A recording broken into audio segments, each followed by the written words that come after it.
Good afternoon, I'm Edward Probert. This is Salisbury Cathedral's live daily reflection for Tuesday the 4th of August. Welcome. I have done these last few weeks, spent about half of today over in the cathedral, which of course remains a great pleasure to be able to do after all those many months of being unable even to go in. It's particularly lovely to be able to share it with people. But I was the one benefiting today for part of my time there because I took the opportunity of the return of our librarian to go and see the returned object, which is one of the most remarkable treasures that the cathedral owns. It's the Psalter, Salisbury Psalter. It's belonged to the cathedral for several hundred years, although its origins are not exactly clear. It probably came from one of the religious houses that before the Reformation populated this area. It was, I would suspect, most likely that of Wilton, a nunnery. From Anglo-Saxon times, a nunnery, a big establishment. And it would probably have had various very beautiful objects for use in worship. This Psalter, one among them, which was a very fortunate survivor of the depredations of the Reformation.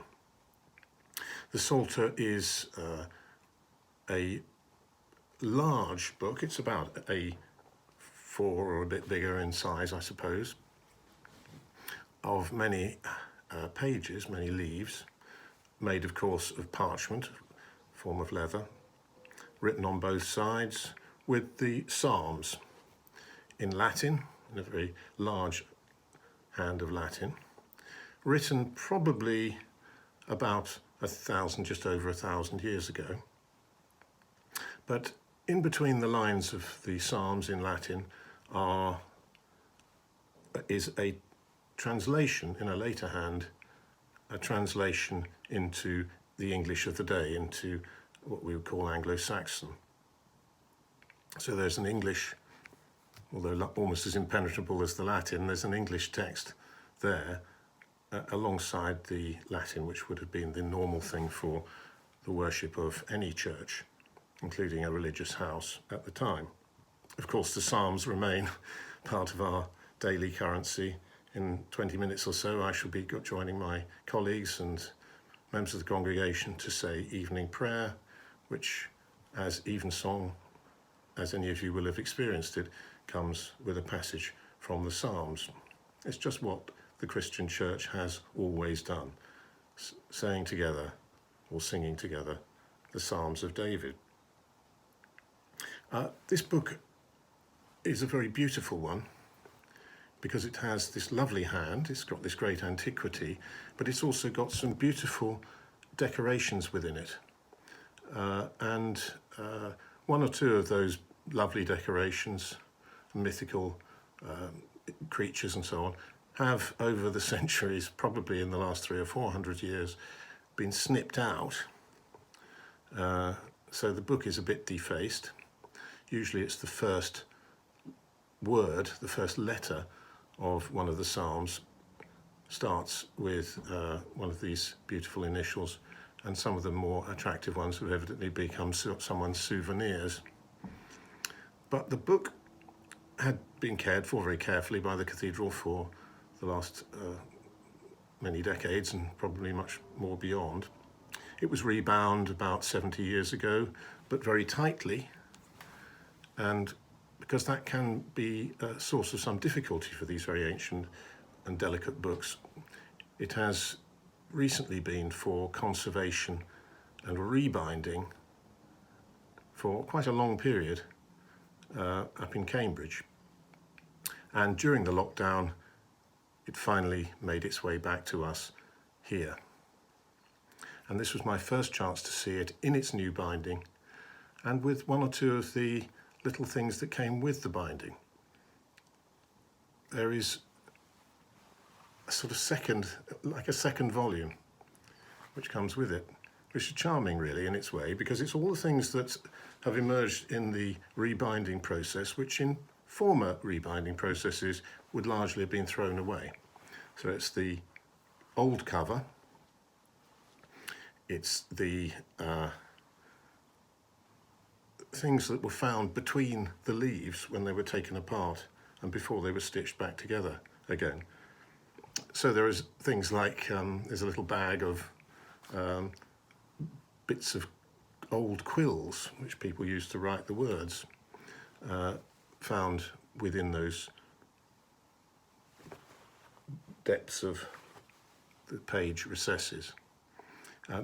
Just bits of dust and rubbish, and bits of vegetable matter, things like grass leaves and bits and bobs, seeds and things that happen to be there. Now, some of this stuff could have been there for hundreds of years. Some of it conceivably could have been there since the book was actually made all those centuries ago. And who knows, given that all of us human beings shed skin or hair all the time, who knows how old some of that kind of detritus is that was found between those pages. Maybe in some future era people will examine all that with some greater analytical tools than we have and find all that out, but at the moment it's just fascinating that some of this stuff has been trawled up.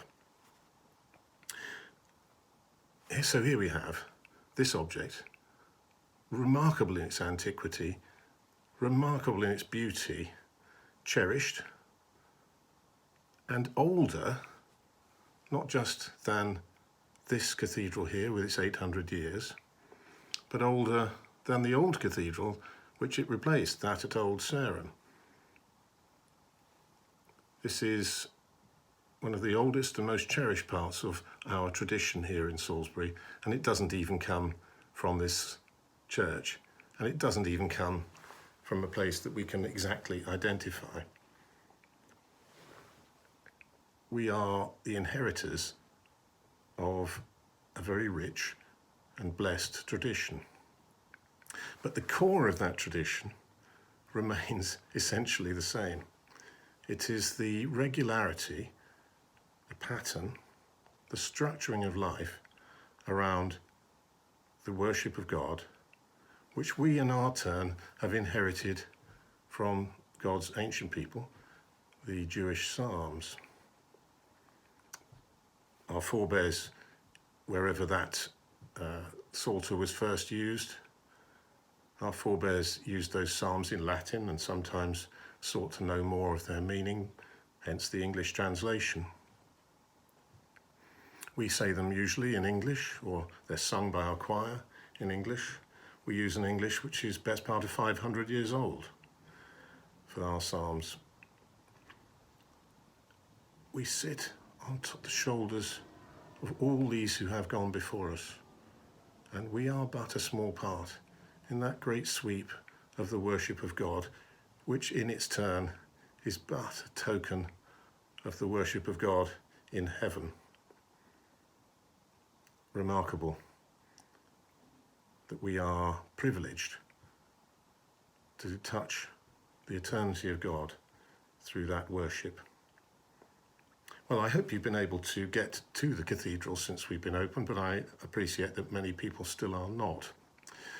So please, this evening, or whenever you see this, I suggest that you find a Book of Common Prayer or a Bible and say some familiar psalm to yourself and give thanks to God for this blessing of this tradition that we are but a small part of.